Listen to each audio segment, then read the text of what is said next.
All right, hello guys. Today we are gonna work on the stem stitch. All right, right now I am working with 3 threads of embroidery floss, but you can definitely use all 6. You can use less, you can use more. The stem stitch I think actually looks really well with more threads, to be honest, but right now we're gonna go ahead and do 3. So this is very similar to a back stitch. We're gonna do our first stitch here. So if you think about it like this, where's my pin? So if this is your stitch length here, you're gonna do this, and this is your stitch length. We're gonna meet this stitch length in half. Okay, so I marked for your stitch length. So if you see where so normally for a back stitch you would come here and go back, but instead we're gonna meet this stitch right in the middle, and then we're gonna go middle to middle. So here, we're gonna cut this thread right in half. I like to push it out of the way and goes right underneath it. And pull through. And then we're gonna kind of keep going here. So we're gonna cut the next one right in the middle.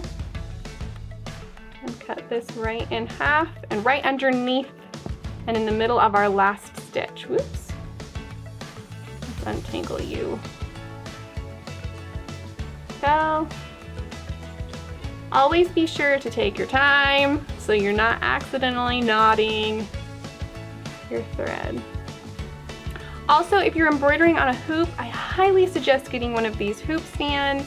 They make the world of difference, that you get to be hands-free. So when little knots like that happen, you can sit there and use both of your hands to get the knot out. Most of the time, if you're going pretty slow, you won't have those issues, but I'm also an impatient person, so sometimes I get those little knots in my thread as I'm working along. So just take your time, try to undo the knot, and if you can, and if not, just cut it and start over. All right, so we're gonna just keep going. All right, I'm gonna go ahead and do it again on another line and see if I can do it a little bit bigger so you guys can see it. So that's how small I would normally do it, but we're gonna try to do like a really long stitch so you can maybe see it better on camera. So that would be my first stitch. We're gonna go halfway through and underneath it. And that's kind of exactly what we're doing here.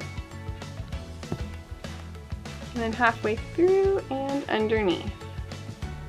So hopefully that helps you see it a little bit better with the bigger stitch. So that is the stem stitch. I hope this helps with your embroidery. So I've got a lot more videos coming with the different stitches, so stick around so you can learn all of the basic stitches that you should know for your embroidery art. Be sure to like and subscribe so you can get the notification for all my new material about embroidery and different felt crafts.